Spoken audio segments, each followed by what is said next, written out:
শোনো, তুমি আমাকে বলেছো যে শুধুমাত্র 5 মিনিট আমার সাথে কথা বলবে। তো আমি 5 মিনিটই থাকবো, এর বেশি 1 সেকেন্ডও থাকবো না। বস, আপনি বুঝছেন, হুম হুম আমি ছোট থেকে এত বড় হয়েছি, কাউকে ভালোবাসি নাই। কারণ আমি কথা বলতে পারি না, কানও শুনি না, সবই আল্লাহর ইচ্ছা।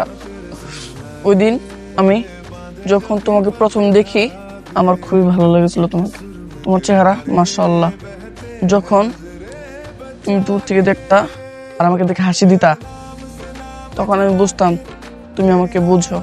কিন্তু তুমি যখন ওই দিন আমার সামনে আসছো, আমার আবেগের কথাগুলো তোমাকে বলতে পারি নাই। ওই দিন আমি বুঝতে পেরেছি আমার তোমাকে আগে বলা উচিত ছিল। আমি কথা বলতে পারি না। আমি এখানে আসছি তোমাকে সরি বলার জন্য আসছি। আমি আর কোনোদিন তোমার সামনে আসবো না। সরি।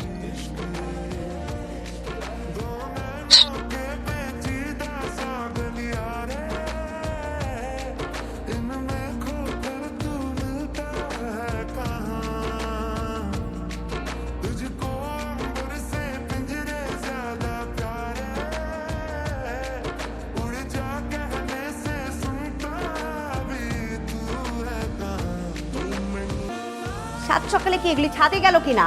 টুকি, নূপুর, কি আশ্চর্য! আই টুকি, এই যে কোথায় ছিলেন আপনারা? হ্যাঁ, প্রতিদিন বলেছিলেন না যে ঘুম থেকে উঠেই যেন বিছানাপত্র ঠিক দেখি। নূপুর কোথায়? আজকেও বিছানা অগোছালো। মা, আমি তো জানি না আপু কোথায়, কিন্তু কিন্তু কি? আপুর বিছানার পাশে আমি এটা পেয়েছি। বিছানার পাশে এটা কি পেয়েছি? মা, আমি জানি আমি তোমাদের চোখে অনেক বড় অন্যায় করেছি।